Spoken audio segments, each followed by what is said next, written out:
வணக்கம். Big pass டே 25 ரொம்ப நாளுக்கு அப்புறம் ஒரு தரமான எபிசோட் அப்படின்னு சொல்லலாம். எஸ்பெஷலி லாஸ்ட்ல நடந்த யார் அந்த பையன் அப்படிங்கிற டாஸ்க்கு. நம்ம கடந்த ஒரு 2 வாரமா சில விஷயங்கள வந்து எக்ஸ்போஸ் பண்ணிக்கிட்டே இருக்கோம். சோஷியல் மீடியால ஒரு ஒரு நெறைய உருட்டுகள்லாம் உருட்டப்படுது. வினோத் தான் ஒரு டாப் பிளேயர். பாருங்க அன்அஃபிஷியலா கூட அவர் வந்து டாப் பொசிஷன்ல இருக்காரு. எல்லா மக்களுக்கும் அவர புடிச்சிருக்கு அப்படி இப்படிங்கிற மாரிலாம். ஆனா நம்ம வந்து சொல்லிக்கிட்டே இருந்தோம், இல்லப்பா இது வந்து சும்மா அடிச்சு உடுறாங்க. உண்மையில அது மாரிலாம் எதுவும் நடக்கல. எஸ்பெஷலி திவாகர யூஸ் பண்ணி அங்க சில பேர் வந்து சர்வைவ் பண்ணிட்டு இருக்காங்க. திவாகர இந்த அளவுக்கு சோஷியல் மீடியால சில பேர் அடிக்கிறதுக்கான காரணமே என்னன்னா, அவங்களோட அஜெண்டா வந்து இன்னொரு விஷயம். அதாவது இன்னொரு பக்கம் வினோத கொண்டு வரணும் அப்படிங்கிறதுக்காக அப்படின்னு. இன்னைக்கு பிக் பாஸே அத வந்து பார்த்தீங்கன்னா போட்டு உடைச்சுட்டாரு. சரி அப்படி என்னென்ன விஷயங்கள் நடந்தது அப்படிங்கிறத இன்னைய பிக் பாஸ் எபிசோட்ல பார்க்கலாம். சரி யூசுவலா வந்து திவாகர் இருந்தா யார் வம்பிழுப்பா? வினோத் வம்பிழுப்பாரு. இன்னைக்கு வினோத் பதிலா வந்து பார்த்தீங்கன்னா, கம்ருதீன் வந்து வம்பிழுக்கிறாரு. இந்த கம்ருதீன், வினோத், எஃப்ஜேக்குலாம் ஒரு பழக்கம் இருக்கு. அதெல்லாம் என்ன அப்படிங்கிறத பின்னாடி நான் சொல்றேன். ஃபர்ஸ்ட் வந்து பார்த்தீங்கன்னா, கம்ருதீன் என்ன பண்றாரு? இவர் வந்து ஒரு நடிப்பு பிராக்டிஸ பண்ணிட்டு இருக்காரு. கேமரா முன்னாடி போய் ஆஸ் யூசுவல் இன்ஸ்டாகிராம்ல எல்லாம் பண்றதெல்லாம் போய் பண்றாரு. பண்ணோனே இவர் வம்பிழுக்கிற மாரி பண்றாரு. அப்போ வந்து அது வாக்குவாதமா மாறுது. வாக்குவாதமா மாறும்போது, திவாகர் வந்து இவுங்க பார்வதி வந்து திவாகர்ட்ட ஒரு விஷயம் சொல்லியிருப்பாங்க தெரியுமா? அவர் தொட்டது வந்து ஒரு மாரி பேட் டச் மாரி இருந்தது அப்படின்னு. அது கூட நம்ம சொல்லியிருந்தோம், கண்டிச்சிருந்தோம். அது மாரி பெர்சனல் அ அக்யூசேஷன்லாம் வந்து ஒருத்தரோட கேரக்டர் அசாசினேஷன்லாம் பண்ணக்கூடாது அப்படிங்கிற மாரி. ஏன்னா 2 பேருமே வந்து நெறைய எல்லைகள் மீறி பேசினாங்க. அந்த எல்லைகள் மீறி பேசும்போது சில விஷயங்கள் நடந்திருக்கிறதுக்கான வாய்ப்புகள் இருக்கு. ஸோ அதனால இப்போ எடுத்த உடனே இது மாரி வந்து அப்படி அப்படி அவங்க ஃபீல் பண்ணியிருந்தாங்கன்னா டைரக்ட்டா அவர்ட்ட வந்து சொல்லியிருக்கணும் அப்படிங்கிற விஷயங்கள்லாம் சொல்லியிருந்தோம். பட் அது ஒரு பக்கம் இருக்கட்டும். ஆனா அந்த விஷயத்த வந்து இவர் வந்து பார்த்தீங்கன்னா, திவாகர் போற போக்குல வந்து நீ என்னென்னலாம் பண்ணேன்னு எனக்கு தெரியும். பெண்கள்ட்ட நீ எப்படி பிஹேவ் பண்றேன்னு தெரியும் அப்படிங்கனோன உடனே இந்த சைடு கமருதீனுக்கு வந்து பொறி தட்டிருச்சு. என்னடா ஜெயில்ல நடந்தது ஏதாச்சும் வந்து வெளியில வந்துருச்சோ, இல்ல நம்ம ஹானின்னு எழுதி குடுத்தோமே அப்படிங்கிறதெல்லாம் வெளியில வந்துருச்சோ, நம்ம ஹனின்னு தானே வெளில போகும்னு நெனச்சோம். ஹனின்னு வெளில போயிடுச்சா அப்படி இப்படிங்கிற மாரிலாம். சரி ஓகே. அந்த இடத்துல திவாகர் அந்த விஷயத்த அதுவும் எஸ்பெஷலி அ அவங்க இன்வால்வ்ட் ஆன விஷயத்த வந்து எடுத்துட்டு வந்தது பெரிய தவறு. அது இன்னொரு பக்கம் க இவங்களுக்கு வந்து ரொம்ப ஒரு மாரி என்ன சொல்றது? அவங்களோட சிச்சுவேஷன் நம்மளால புரிஞ்சுக்க முடியுது. பாரு அந்த இடத்த வந்து இந்த கான்வர்சேஷன் அவாய்ட் பண்ண பார்க்குறாங்க. அவங்க டைரக்ட்டா சொல்லிடுறாங்க. திவாகர்ட்ட உன்னோட பிரச்சனைய நீ வந்து டிஸ்கஸ் பண்ணு. நான் என்னென்ன பிரச்சனைய வந்து டீல் பண்ணணும் அப்படிங்கிறது எனக்கு தெரியும் அப்படின்னு சொல்லிட்டு. ஆனா இவர் என்ன பண்ணிடுறாருன்னா, உடனே வந்து கம்ருதீன் வந்து தான் பெர்ஃபெக்ட் அப்படிங்கிற மாரி இந்த ஆட்டம், அந்த ஆட்டம் அப்படிங்கிற மாரி இவரு துஷார்ட்ட ஒரு விஷயம் சொன்னாரு தெரியுமா? நீ வந்து இப்படி ஆம்பளையும் பேசிக்கும்போது வந்து ஒரு டிஸ்டன்ஸ் இருக்கணும் அப்படி இப்படின்லாம் பேசினார்ல. இப்ப அதே மாரி இவர் வந்து துஷார்ட்ட போய் பண்ணுவாரா? பண்ண மாட்டாரு. ஏன்னா துஷார் வந்து திருப்பி அற விட்டுருவான்னு தெரியும். ஸோ அதனால பண்ண மாட்டார். ஆனா இவர் திவாகர்ட்ட வந்து பார்த்தீங்கன்னா, ரொம்ப க்ளோஸா போய் அவர்ட்ட வந்து இப்படி அடிக்கிற மாரி வந்து பண்றது, இத பண்றதெல்லாம் வந்து பார்த்தீங்கன்னா, என்ன சொல்றது? அவரோட இயலாமைய நீ வந்து யூஸ் பண்ணிக்கிற அப்படிங்கிறது தான் காட்டுது. அது வந்து நீ உடனே வந்து திறமைசாலியோ, இல்ல வந்து நீ வந்து நீங்க வந்து என்ன சொல்றது? ஒரு தைரியசாலியோ அப்படிங்கிறது இல்ல அப்படிங்கிறது தான் நீங்களே எக்ஸ்போஸ் பண்றீங்க. ஏன்னா, ஒ ஒருத்தரால முடியாதவங்கள்ட்ட போய் நீ வந்து உன்னோட வலிமைய காட்டினேன்னா, நீ வந்து சும்மா வெத்து வேட்டு அப்படின்னு தானே அர்த்தம். அது மாரி தான் ஒரு ஃபீல் ஆகுது. ஆனா, அந்த வேலைய அவர் தொடர்ந்து பண்ணிட்டு இருக்காரு. இது இன்னொரு பக்கம் பார்வதிக்கு ரொம்ப இரிட்டேட் ஆகுது. ஏன்டா நீ வந்து ரொம்ப இது மாரி பேசிட்டு இருக்கியே அப்படிங்கிற மாரி. அப்ப பார்வதி வந்து பார்த்தீங்கன்னா, உடனே வந்து இவர மொறச்சு பார்க்குறாங்க. அவர் உடனே வந்து இதெல்லாம் வந்து என்னது ஓகேவா? அப்படி இப்படிங்கிற மாரி கேட்கும்போது, அவங்க வந்து சரி, சரி நீ பண்ணத வந்து பண்ணு அப்படிங்கும்போது, இவர் உடனே திவாகருக்கு, கமருதீனுக்குலாம் ஒரு பிஹேவியர் இருக்கு. அவங்கள பத்தி ஏதாச்சும் குறை சொல்ட்டீங்கன்னா, எகிர்ந்து வர ஆரம்பிச்சுருவாங்க. ரம்யா கூட அந்த பிஹேவியர் இருக்கு. இவர் என்ன பண்ணுறாருன்னா, அப்படி உடனே வந்து "நீ புடிச்சு தானே பண்ண, நீ புடிச்சு தானே என்ட்ட பேசின" அப்படிங்கிற மாரி அவர் ரொம்ப கொச்சையா எடுத்துட்டு போயிடுறாரு. இப்ப நம்ம திவாகர் சொன்னது எவ்வளோ மோசம் அப்படின்னு சொன்னோம். அத தாண்டி ரொம்ப கொச்சையான விஷயம்னா கம்ருதீன் பண்ணது. ஒரு பொண்ணுட்ட போய் நீ எல்லாத்தையும் பேசிட்டு, "நீ புடிச்சு தானே பேசின, நீ புடிச்சு தானே இது பண்ண, அது பண்ண" அப்படிங்கிறது. ஆக்சுவலா அந்த கான்வர்சேஷன எப்படி வந்து ஒரு பக்கம் இவங்க அவாய்ட் பண்ணி அத விட்டு தள்ளி போகணும்னு நெனச்சாங்க. அது மாரி தான் இவர் பண்ணியிருக்கணும். அது பண்ணியிருக்கல அப்படிங்கிறது இவ இவர் இவர் என்ன சொல்றேன், இவரோட என்ன சொல்றது, ஒரு சில்லியான பிஹேவியர் அப்படின்னு தான் சொல்லணும். இது ஒரு ஒரு கொஞ்சம் கூட மெச்சூரிட்டி இல்ல அப்படிங்கிறது, இது மாரி தருணங்கள்ல தான் கம்ருதீன் அப்படிங்கிறவரு நிரூபிச்சுக்கிட்டே இருக்காரு. ஸோ இவருக்கு அவர் லைஃப்ல ரிலேஷன்ஷிப்ல அவ்வளோ பிரச்சனை வரதுக்கும் இந்த ஒரு பிஹேவியர் தான் காரணம். ஆதிர ஒரு விஷயம் சொல்லிட்டு போவாங்க தெரியுமா? "நீ வந்து சேஞ்சே ஆகல." ஸோ அந்த விஷயத்த தான் அவர் பண்ணிட்டு இருக்காரு. அடுத்தது வந்து பிக் பாஸ் வந்து இன்னொரு டாஸ்க் குடுக்குறாரு. அத்தான் செத்தான் அப்படிங்கிற டாஸ்க்கு. அதுல சூப்பர் டீலக்ஸ்ல வந்து திவாகர் போகிறேங்கிறாரு. திவாகர் போவானா இல்லை கலை அனுப்பணும் அப்படின்னா அதுக்குள்ளே ஒரு சண்டை வருது. அப்போ உடனே திவாகர் சொல்கிறாரு இவங்க எல்லாருமே கூட்டமாக சேர்ந்து ரொம்ப சீப்பாக பிஹேவ் பண்ணுறாங்க அப்படின்னு. அந்த சீப்பாங்கிற பிஹேவியர் சீப்பானுங்கிறது வந்து பார்த்திங்கன்னா ஒரு பக்கம் ரம்யாவுக்கும் எரியுது, இன்னொரு பக்கம் சபரிக்கும் எரியுது. உடனே அடிக்க வர மாதிரி அவர் வந்து எந்திரிச்சு வந்து எப்படி நீ சீப்பான்னு சொல்லு, எப்படி நீ சீப்புன்னு சொல்லுவா அப்படின்னு. அதோட கேவலமான விஷயங்கள்லாம் உள்ளார பேசிகிட்டு இருக்கானுங்க. அதெல்லாம் அவருக்கு வந்து கண்ணில் படல. ஆனால் இவர் சீப்புன்னு சொன்னது வந்து அவருக்கு வந்து பார்த்திங்கன்னா எரிய ஆரம்பிச்சிருது. அவர் வந்து உடனே மாஸ்க் காட்டுறேன்னு அதெல்லாம் பண்ணுறாரு. இன்னொரு பக்கம் எஃப்சிஏ பண்ணுறாரு. ஸோ இதெல்லாம் நடந்துகிட்ருக்கு. லாஸ்ட்டில் அவரை அமுச்சு விட்டுறாங்க. சரி அவர் சண்டை போட்டு அவர் வந்து அந்த போட்டியில் போயிடுறாரு. ஃபஸ்ட்டு விக்ரம் நடித்தார். ஆனால் அது வந்து கொஞ்சம் ஓகே அப்படின்னு சொல்லலாம். ஆனால் இருக்கிறதுலேயே மோசமான நடிப்புனா எனக்கு தெரிஞ்சு கனியோட நடிப்பு தான். அவங்க வந்து ரொம்ப ஈஸியாக உள்ளதை ரொம்ப கஷ்டப்பட்டு சாப்பிட்ற மாதிரி பண்ணாங்க. லாஸ்ட்டில் வந்து மாட்டிக்கிட்டாங்க. ஸோ ஈஸியாக இருக்கிற மாதிரி குடிச்சாதான் தப்பாக போகிறதுக்கான வாய்ப்புகள் இருக்குது. அது யாருமே புரிஞ்சுக்கிட்ட மாதிரி தெரியல. லாஸ்ட்டில் ஆனால் எப்படியோ வந்து சூப்பர் டீலக்ஸ் ஹவுஸ் வந்து அந்த டாஸ்கில் தோற்று போயிடுறாங்க. பிக் பாஸ் டீம் வந்து வின் பண்ணிடுறாங்க. அது லாஸ்ட்டில் அந்த டிசைடரில் வந்து பார்த்தீங்கன்னா இவர் வந்து நடித்து அது வந்து ஒழுங்காக நடிக்கல, அதனால தான் அவங்க தோற்று போயிட்டாங்க அப்படிங்கிற மாதிரி பின்னாடி வந்து பார்த்தீங்கன்னா நடிப்பறக்கன்லாம் சொல்கிறாரு அப்படின்னு கமருதன் திருப்பி இவர் வந்து புல் பண்ணிக்கிட்டே இருக்காரு.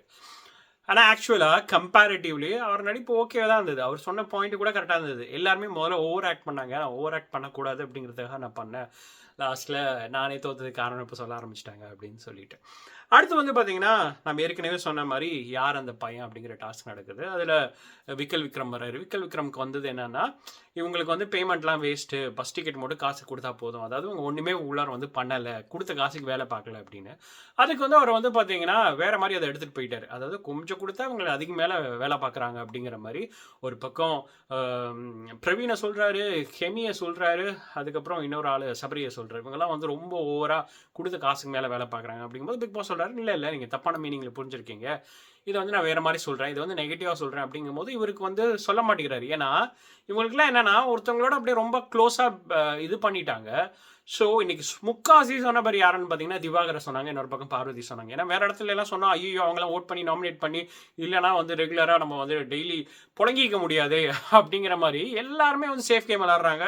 பிக் பாஸ் வந்து கடுப்பாக என்ன சொல்கிறாரு, இனிமேல் அவர் 2 வாட்டி சான்ஸ் கொடுத்தாரு. 2 வாட்டியுமே இதே மாதிரி பண்ணோன்னே விக்ரம் உங்களுக்கு வந்து தைரியம் கிடையாது, தைரியம் உள்ள ஒரு ஆள் யாராச்சும் வந்து பண்ணட்டும் அப்படிங்கும்போது இவர் வந்து இல்லை எனக்கு தைரியம் இல்லை அப்படின்ட்டு போய் உட்காந்துடுறாரு. அதுக்கப்புறம் வந்து பார்த்தீங்கன்னா எஃப்ஜே வர்றாரு ரொம்ப வீரமாக. எஃப்ஜே வந்து என்ன பண்ணுறாருன்னா ஒரு பக்கம் திவாகர், துஷார், கலை இவங்க 3 பேர் தான் வந்து கொடுத்த காசுக்கு வேலையை பார்க்கல அப்படின்னு சொல்லிட்டு. இது கூட வந்து பார்த்தீங்கன்னா உண்மையிலே ரொம்ப தப்பு. ஏன்னா திவாகர் அங்கே கொடுத்த காசுக்கு மேலே வேலை பார்த்துட்டு இருக்காரு, கான்டென்ட் கொடுத்துருக்காரு. இவங்க வந்து அந்த ஃபிசிக்கல் டாஸ்க் பிக் பாஸ் வந்து தெளிவாக எக்ஸ்பிளைன் பண்ணுறாரு, இவங்களுக்கு சம்பளம் கொடுக்குறதே வேஸ்ட்டுன்னு. ஆனால் இங்கே ஒவ்வொரு நாளும் ப்ரோமோவில் வந்துட்டு இருக்கிறது யாருன்னு பார்த்தீங்கன்னா பார்வன் திவாகர் தான் வந்துட்டு இருக்காங்க. ஸோ அப்போ இவர் இதை பற்றி சொல்லும் போது இவர் வந்து காண்டாயிடுறாரு. நீலாம் வந்து இதை பற்றி சொல்கிற பாரு, நீயே வந்து முக்காசி 3 என்ன சொல்ற அந்த ஆதிரை போனதுக்கப்புறம் ரம்யாவோட சுற்றிட்டு இருக்க, அப்புறம் மூளைக்கு உட்காந்து தூங்கிட்டு இருக்க, அதை நம்ம கேமராலையும் பார்த்துட்டு தான் இருக்கும். அப்படி இருக்கும்போது நீ வந்து என்ன சொல்கிற பாரு அப்படிங்கும்போது இந்த கான்வர்சேஷன் வந்து பார்த்தீங்கன்னா உடனே இவர் வந்து நான் வந்து ஒரு ரொம்ப கூல் மாசான கை அப்படின்னு இவர் வந்து பார்த்தீங்கன்னா பின்னாடி ஜிம்னாஸ்டிக்லாம் பண்ணுறாரு. அது மட்டும் இல்லாமல் நான் சொன்னேன் தெரியுமா ஏற்கனவே, கம்ருதீன், வினோத், இன்னொரு பக்கம் எஃப்ஜேக்கெலாம் ஒரு விஷயம் வந்து ஒத்துமை இருக்குது அப்படின்னு. இவங்கெல்லாம் என்ன பண்ணுவாங்கன்னா கூலாக பண்ணுறோம், ரொம்ப இதுவாக பண்ணுறோம் அப்படின்னு இன்ஸ்டிகேட் பண்ணுற மாதிரி, இரிட்டேட் பண்ணுற மாதிரி லாஸ்ட்டில் வந்து வீணா சூப்பராக முடிப்பாங்க. அதாவது இவர் வந்து ரொம்ப கூலாக பண்ணுறோன்னு நினச்சிட்டு இருக்காரு வினோத். இன்னொரு பக்கம் அவர் ஆக்சுவலாக பண்ணுறது என்னன்னா ஒரு ஆளை இரிட்டேட் பண்ணுறதுக்கு என்ன வேலைலாம் பண்ணுமோ பண்ணுறாரு. அவர் வந்து இந்த இடத்துல வாட்டர் மெலனோட சுற்றிக்கிட்டே இருந்தாதான், திவாகரோட சுற்றிக்கிட்டே இருந்தாதான் அவருக்கு வந்து ஃப்ரேமில் வருவான்னு தெரியுது. அதனால இந்த வேலையை ரொம்ப சீப்பாக பண்ணிட்டு இருக்காரு அப்படின்னா அவருக்கு வந்து உடனே வந்துருச்சு, நான் 20 வருஷத்தில் வந்து ரொம்ப ஃபேமஸ், இவரெல்லாம் அப்போ தான் ஃபேமஸ் அப்படி இப்படிங்கிற மாதிரிலாம் விடுறாரு. ஆனால் இதே வேலையை தான் நீங்கள் எந்த ஃபைட்டு நடக்கட்டும் அதில் வந்து பார்த்தீங்கன்னா ஒரு பக்கம் திவாகரை மட்டம் பட்டுறதுக்கு வினோத் ஆளாக எந்திரிச்சு கையாமையான்னு குதிப்பார். அந்த நபரை பற்றி தெரிஞ்சதுனால தான் நான் வந்து தொடர்ந்து சொல்லிக்கிட்டே இருந்துட்டு இருக்கேன். ஆனால் சோஷியல் மீடியாவில் வந்து பார்த்தீங்கன்னா போட்டு உருட்டுன்னு உருட்டுறாங்க. காசுக்காக உருட்டுறாங்களா, என்னதுக்கு உருட்டுறாங்க, இல்லைனா வந்து பாவப்பட்டு உருட்டுறாங்களா அப்படின்னு தெரியல. ஆனால் ஏதோ பெரிய உருட்டிட்டு இருக்காங்க. ஸோ வந்து இன்னைக்கு பிக் பாஸே வந்து பார்த்தீங்கன்னா சூப்பராக சொல்லிட்டாரு. நான் பேசி முடிச்சோன்னே பிக் பாஸ் சொன்னார், பெஸ்ட்டு, ரொம்ப செம்மையான, உங்கள்கிட்ட நான் அதை எதிர்பார்க்கல, ஆனால் ரொம்ப பர்ஃபெக்டாக சொன்னீங்க அப்படின்னு சொல்கிறாரு. அப்படின்னா என்ன அர்த்தம்? பிக் பாஸ் வந்து அதை நீங்கள் பர்ஃபெக்டாக சொல்லியிருக்கீங்க, கரெக்டாக சொல்லியிருக்கீங்கன்னா அதுதான் மீன் பண்ணுறாரு. ஏன்னா இது வந்து அப்பட்டமாக தெரியுது, வினோத்தோட வேலையே இதுதான். இன்னைக்கு கிட்டத்தட்ட ஒரு 3 சண்டை வருது. அந்த 3 சண்டையிலையும் இவர் எந்திரிச்சு வந்து அந்த பிரச்சனையை வந்து பெருசாக்குவார். இவர் எந்திரிச்சு வந்து திவாகர் எதிராக பேசி அந்த பிரச்சனையை வந்து பெருசாக்குவார். அந்த ஒரு கேவலமான வேலையை தான் இவர் தொடர்ந்து பண்ணிக்கிட்டு இருக்காரு. அதை வந்து இன்னொரு பக்கம் சோஷியல் மீடியா இன்ஃப்ளூயன்சர்ஸ்லாம் வந்து பார்த்தீங்கன்னா அதெல்லாம் ஒன்றுமே இல்லை, அவர் தான்ப்பா பெஸ்ட்டு, பார்த்தீங்களா ஓட்டிங்கில் 2 மடங்கு இருக்காரு அப்படின்னு இதே வேலையை தான் போனாடி சௌந்தர்யாவுக்கு பண்ணாங்க. ஸோ அப்பயே நம்ம அதை வந்து சொன்னோம், இதெல்லாம் வேலைக்கே ஆகாது, கடைசியில் ஒன்றும் நிற்காது அப்படின்னு. கடைசியில் நிற்கல பார்த்தோம். ஸோ பட் எனிவேஸ் இப்போ அவர் ஒழுங்காக இருந்தால் நம்ம ஒழுங்காக இருக்கோம்னு சொல்ல போகிறோம். நம்மளுக்கு என்ன இப்போ திவாகரை பிடிக்க போதா இல்லை இவரை வினோத்தை பிடிக்க போதா?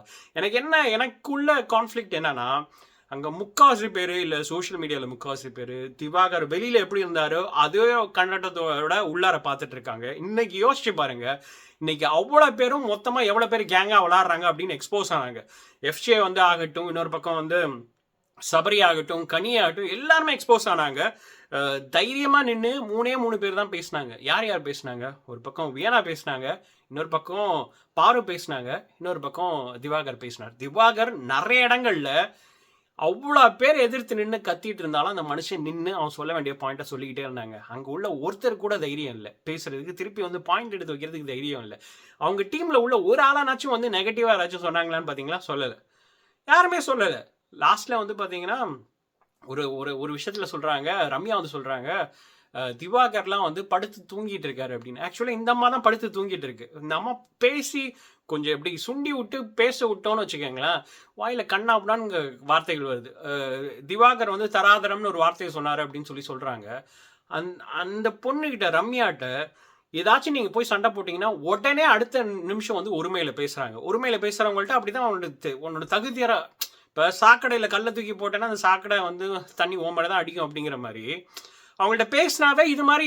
இப்போ ஒரு ஆள்கிட்ட போய் பேசும்போது அவங்க வந்து இப்போ கமருதன்ட்டவே எல்லாரும் பேச பயப்படுறாங்க. அதே ஒரு காரணம், ஏன்னா உடனே வந்து மரியாதை இல்லாமல் பேசுவார் அப்படிங்கிறது நம்மளுக்கு தான் அசிங்கம் அப்படிங்கிறதுனால எல்லாரும் ஒதுங்கி போகிறாங்க அப்படிங்கிறத விஜய் சேதுபதி மீன் பண்ணார். அதே வேலையை தான் இன்னொரு பக்கம் ரம்யா பண்ணிட்டு இருக்காங்க. அதுக்கு தான் அவர் வந்து தகுதி தராதரலாம் அப்படின்னு சொல்லி பேசினார். உடனே இதை வந்து அவங்க வந்து கேஸ்டோட கனெக்ட் பண்ணி ஒரு கேஸ்ட் டெஸ்ட்டு ஒரு மாதிரி அதனால மனசை இதோட பேசுகிறாரு அப்படின்னு சொல்லி அவர் வெளில பேசினதெல்லாம் அப்படி பேசினார் அப்படிங்கிறது எனக்கு எந்த சந்தேகமே இல்லை. எனக்கு அது மட்டும் இல்லாமல் திவாகருக்கு அவரை பற்றி குறை சொன்னால் அவரால் அக்செப்ட் பண்ண முடியாது அப்படிங்கிறதுல எனக்கு எந்த சந்தேகமே இல்லை. அது மட்டும் இல்லாமல் அவருக்கு வந்து தான் படிச்சிருக்கோன்னு ஒரு பெரிய மமதையில் இருக்காரு அப்படிங்கிறதுல எனக்கு எந்த சந்தேகமே இல்லை. ஆனால் அந்த இடத்துல அவருக்கு சொன்ன விஷயம் கரெக்டான விஷயம். ரம்யா வந்து தகுதி தராதரம் இல்லாமல் தான் ஒரு ஆளை உடனே வந்து ஒருமையில பேசி அசிங்கப்படுத்துகிறாங்க. ஸோ அதுதான் அவங்க ஃபன்னு நினச்சிட்டு இருக்காங்க. அதனால தான் சொன்னால் ரம்யாவோட ஃபேஸ் இன்னும் கொஞ்ச நாளில் எல்லாட்டையும் இந்த மாதிரி பேசும்போது தான் அவங்களுக்கு அதோட அருமை என்னன்னு புரியும். இப்போ வந்து அவங்க வந்து பார்த்தீங்கன்னா எல்லாருமே கூஜா தூக்கிட்டு சொம்பு தூக்கிட்டு எல்லாம் வேணாலும் சுற்றிட்டு இருக்கலாம். ஸோ இதெல்லாம் தாங்க என்னை பிக் பாஸ் எபிசோடில் நடந்தது. ஸோ இந்த காரணத்தினால தான் நான் சில விஷயங்களை வந்து சோஷியல் மீடியாவில் இல்லை இன்ஃப்ளூயன்சர்ஸ் டாப் இன்ஃப்ளூயன்சர்ஸ் என்ன சொன்னாலும் நான் கண்டுக்காமல் நான் தொடர்ந்து எனக்கு என்ன தோணுதோ அப்படிங்கிறத பேசிக்கிட்டே இருக்கேன். இன்றைக்கி வியனா வந்து அது வந்து பார்த்திங்கன்னா சூப்பராக சொன்னாங்க. இன்னொரு பக்கம் பிக் பாஸ் வந்து பார்த்திங்கன்னா அதை சூப்பராக வந்து எக்ஸ்போஸும் பண்ணார். நீங்கள் என்ன நினைக்கிறீங்க இனி பிக் பாஸ் எபிசோடை பற்றி? அவங்களோட பதில் கமெண்ட்ஸில் சொல்லுங்கள். இதே மாதிரி இன்னொரு சூப்பரான வீடியோட உங்களை மீண்டும் சந்திக்கிறேன். நன்றி.